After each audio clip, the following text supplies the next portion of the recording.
दोस्तों, छत्तीसगढ़ के रायपुर स्टेशन से मुंबई जाने के लिए एक ट्रेन निकलने वाला था। एसपी साहब अजय कुमार भी मुंबई जाने के लिए ट्रेन में बैठा। तभी उसने देखा कि उसकी 3 साल की तलाकशुदा पत्नी भी उसी ट्रेन में बैठी थी।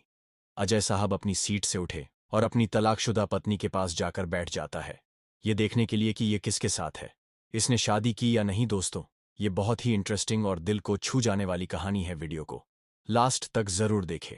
नमस्कार दोस्तों, ये कहानी अजय कुमार और संध्या की है। अजय कुमार, जिनके पिता एक आर्मी ऑफिसर है। अजय अपनी ग्रेजुएशन कंप्लीट कर पीएसएससी की कोचिंग करने के लिए रायपुर आया हुआ है। संध्या के पिताजी जो है वह एक ऑटो ड्राइवर है। वो ऑटो चलाकर अपने और अपने परिवार का भरण पोषण करता है। दोस्तों, अजय कुमार के पिता फौज में थे, इसीलिए वह कभी कभी ही रायपुर आया करता था। पिता की सरकारी नौकरी होने के कारण अजय के पास पैसे की कोई कमी नहीं थी। अजय का घर उरला इंडस्ट्रियल एरिया में था और उसका कोचिंग सेंटर संतोषी नगर में था। आने जाने में परेशानी होने की वजह से वह संतोषी नगर में ही अपने कोचिंग सेंटर के पास एक रूम किराए में लेकर वहीं रहने लगता है। अजय एक साधारण सा लड़का था जो अपनी पढ़ाई और अपने छोटे से किराए के कमरे में रहने वाले जीवन तक सीमित था। वह सुबह 9 बजे अपने कोचिंग सेंटर के लिए निकलता और दोपहर 1 बजे तक वापस लौट आता। उसका दिनचर्या बेहद सामान्य था, पढ़ाई, कोचिंग और फिर कमरे पर आकर अपनी किताबों में डूब जाना। एक दिन जब वह कोचिंग से लौट रहा था, उसने देखा कि गली के मोड़ पर एक लड़की खड़ी थी। वह बच्चों के साथ बातें कर रही थी, उनके साथ खेल रही थी और उनकी मासूमियत भरी बातों पर खिलखिलाकर हंस रही थी। लड़की की हंसी में एक जादू था जो अजय के दिल तक पहुंचा। वह उसे देखते ही ठिठक गया। उस लड़की के चेहरे पर सादगी और स्वाभाविक सुंदरता का अनोखा संगम था। अजय को पहली बार महसूस हुआ कि उसकी रोजमर्रा की नीरस जिंदगी में जैसे किसी ने रंग भर दिए हों। अगले दिन वह फिर उसी वक्त लौटते हुए उसे देखने के लिए उत्सुक था। ठीक उसी समय वह लड़की बच्चों के साथ फिर दिखी। उसका मासूम चेहरा और सरल व्यवहार जैसे उसकी पहचान बन गए थे। अजय के मन में सवाल उमड़ने लगे। कौन है यह लड़की? वह यहां रोज क्यों आती है? इन बच्चों के साथ उसका क्या रिश्ता है? परंतु अजय इतना साहस नहीं जुटा पाया कि उससे कुछ पूछ सके। वह बस दूर से उसे देखता और अपने कमरे की ओर बढ़ जाता। हर दिन अजय उसे उसी स्थान पर देखता। लड़की बच्चों को कहानियां सुनाती, उन्हें पढ़ाई में मदद करती और कभी कभी उनके लिए छोटे छोटे खेल आयोजित करती। अजय ने गौर किया कि वह केवल बच्चों के लिए नहीं, बल्कि पूरे मोहल्ले के लिए एक प्रेरणा बन चुकी थी। बच्चे उसे दीदी कहते थे और वह भी उनके साथ ऐसे घुल मिल जाती थी जैसे वह उनकी अपनी हो। एक दिन अजय ने अपनी झिझक तोड़ने का फैसला किया। वह हिम्मत जुटाकर लड़की के पास गया। उसके पास पहुंचते ही वह थोड़ा घबरा गया, पर उसने धीरे से पूछा, आप यहां रोज आती हैं? इन बच्चों से आपका रिश्ता क्या है? लड़की ने मुस्कुराते हुए जवाब दिया, मैं संध्या हूं। ये बच्चे मेरे छोटे दोस्त हैं। मैं हर दिन यहां आती हूं ताकि इनके साथ समय बिता सकूं। ये मुझे खुशी देते हैं। और आप कौन हैं? अजय को महसूस हुआ कि वह पहली बार किसी अजनबी से इतनी आसानी से बात कर रहा था। उसने अपना नाम बताया और धीरे धीरे दोनों के बीच एक सामान्य बातचीत शुरू हो गई। अजय रोज कोचिंग से आते वक्त संध्या से बातें करता। दोनों के बीच एक गहरी दोस्ती हो जाती है। अजय जो है मन ही मन संध्या को चाहने लगता है। एक दिन अजय ने संध्या से कहा कि चलो कहीं घूमने चलते हैं। संध्या बोली, कहाँ ले जाओगे? अजय बोला, ऊर्जा पार्क घूम कर आते हैं। संध्या बाइक के पीछे बैठी और दोनों निकल पड़ते हैं। ऊर्जा पार्क पहुंचने के बाद दोनों एक चाट वाले के पास गए और गोलगप्पे खाए। दोनों पार्क में जाकर बैठे। अजय बोला कि संध्या जी, अपने बारे में कुछ बताओ। आपके घर में कौन कौन है? संध्या बोली, क्या करोगे जानकर? अजय बोला, अरे खाली बैठे हैं तो कुछ बात ही हो जाए। संध्या बोली, अच्छा घर में पापा है, माँ है, एक भाई और मैं। अजय बोला, आपके पिताजी क्या करते हैं? संध्या बोली, वह ऑटो रिक्शा चलाते हैं। भाई जो है एक प्लांट में काम करने जाते हैं। माँ घर में रहती है और मैं ग्रेजुएशन करने के बाद डीएड कर रही हूँ।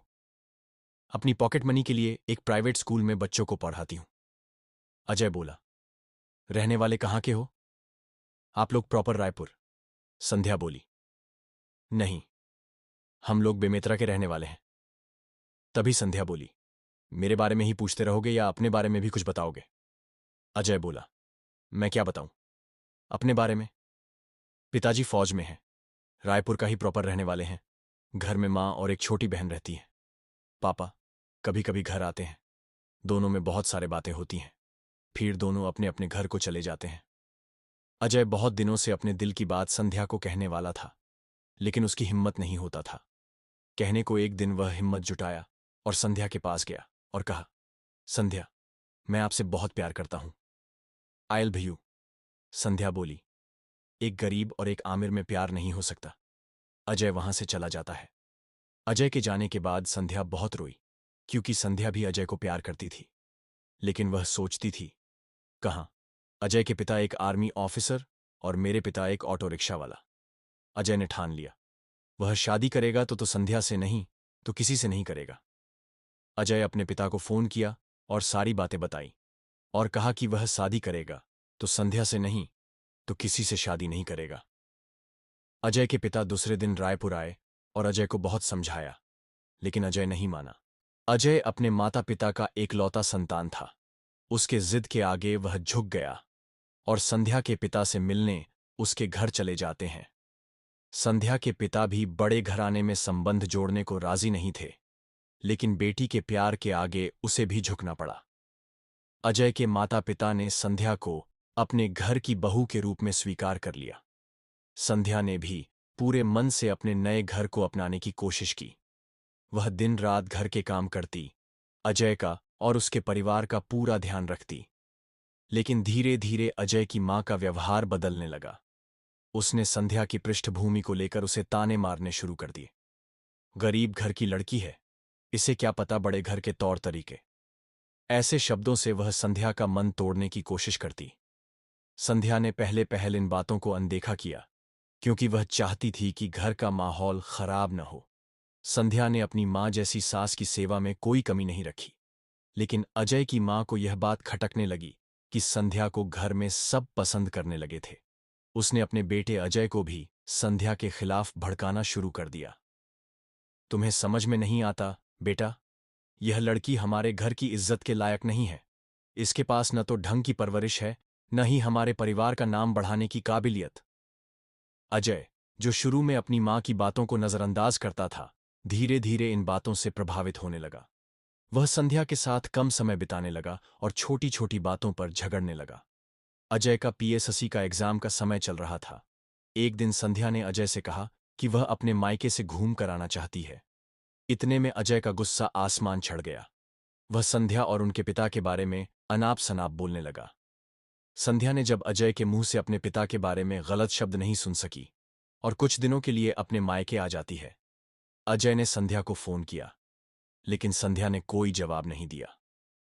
एक दिन अजय संध्या के घर आया और हाथ में तलाक पेपर भी था। अजय बोला कि मेरे साथ चलो या इस तलाक पेपर में साइन करो। अजय का गुस्सा अभी भी शांत नहीं हुआ था। संध्या बोली, अगर तलाक के बाद आप खुश रहोगे तो मैं साइन कर देती हूं। संध्या ने तलाक पेपर में साइन किया और अजय को पेपर दे दिया। संध्या का दिल टूट चुका था। उसने सोचा कि अगर रायपुर में रहूंगी तो कभी न कभी अजय से मुलाकात हो ही जाएगी। इसीलिए वह रायपुर छोड़कर बेमेतरा आ गई। संध्या बहुत ही डिप्रेस्ड रहने लगी। फिर उसने खुद को समझाया कि शायद अजय का प्यार मेरे लिए बस इतना ही दिन का था। संध्या धीरे धीरे सामान्य होने लगी। संध्या का डीएड बीएड कंप्लीट हो चुका था। वह शिक्षिका के पोस्ट में आवेदन भरा। संध्या ने बहुत मेहनत की। उसकी मेहनत रंग लाई और उसे पास के एक गांव में शिक्षिका की नौकरी मिल गई। संध्या को नौकरी मिलने के बाद उसके पिता ने भी रिक्शा चालना छोड़ दिया और बेमेतरा आ गए। संध्या की सरकारी नौकरी थी, इसलिए उसके माता पिता घर में रहते और बेटी की कमाई में खर्चा चल जाता था। विधानसभा चुनाव का समय था। महाराष्ट्र राज्य के सांगली में चुनाव में संध्या को ड्यूटी मिली, इसलिए वह सुबह 8 बजे बेमेतरा से रायपुर के लिए निकली। 11 बजे उसका ट्रेन था। वह रेलवे स्टेशन में बैठकर ट्रेन का इंतजार करने लगी। वह स्टेशन में लगे चेयर में बैठी ही थी। तभी उसने देखा कि एक लड़का जो हुबहू अजय के जैसा दिखाई दे रहा है और पुलिस की वर्दी में है, वह अपने दोस्तों से कुछ बात कर रहा होता है। तभी ट्रेन आई और संध्या अपने सीट में जाकर बैठ जाती है। ट्रेन आने के बाद अजय भी उसी डिब्बे में बैठ जाता है। ट्रेन चल पड़ती है। कुछ घंटों के बाद अजय का फ्रेश होने का मन किया। वह ट्रेन के बाथरूम की तरफ जा रहा होता है।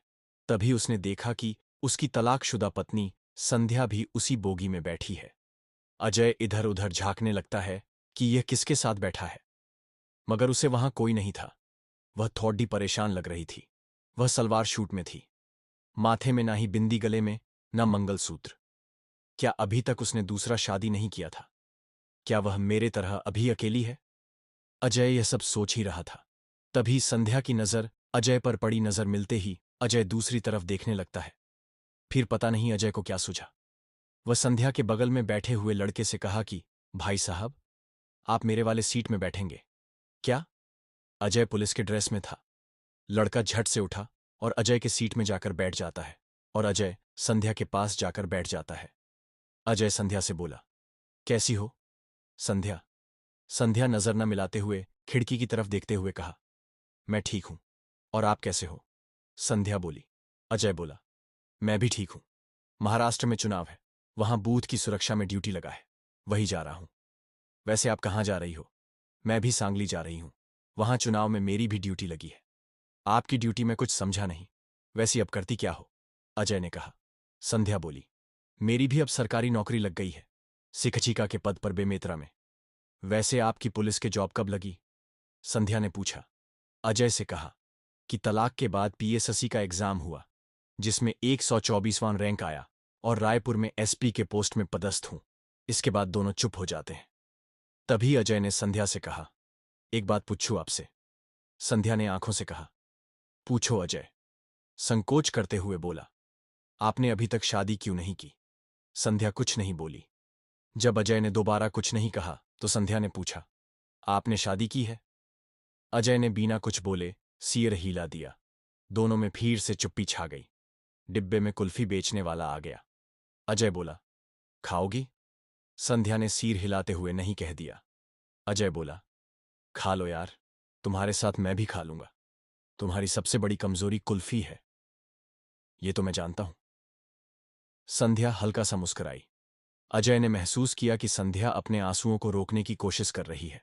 एक शर्त में खाऊंगी, संध्या बोली। पैसे मैं दूंगी। अजय कुछ नहीं बोला। संध्या ने 2 कुल्फी खरीदा। अजय को देते हुए कहा कि अब मैं भी कमाती हूं, मेरी भी सरकारी नौकरी है। मेरे पापा अब रिक्शा नहीं चलाते, महीने के 40,000 कमाती हूं। कुल्फी खाते हैं। अजय बोला, तुम अच्छी हो। ये एहसास मुझे तलाक के बाद हुआ। एग्जाम खत्म होने के बाद मुझे एक दिन बहन ने बताया कि भैया, आपके तलाक के पीछे भाभी की एक भी गलती नहीं है। मम्मी ही जबरदस्ती भाभी को उल्टा सीधा बोलती थीं। सारी गलती मम्मी की है।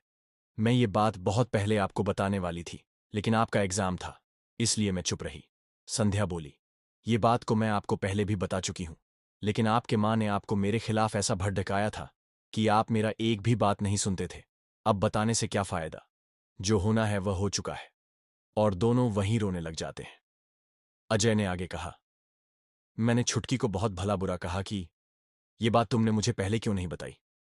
मैं बहुत ही बुरा आदमी हूं, जिसका सजा आज मुझे मिल रहा है। मैंने कभी रिश्तों की कदर नहीं किया।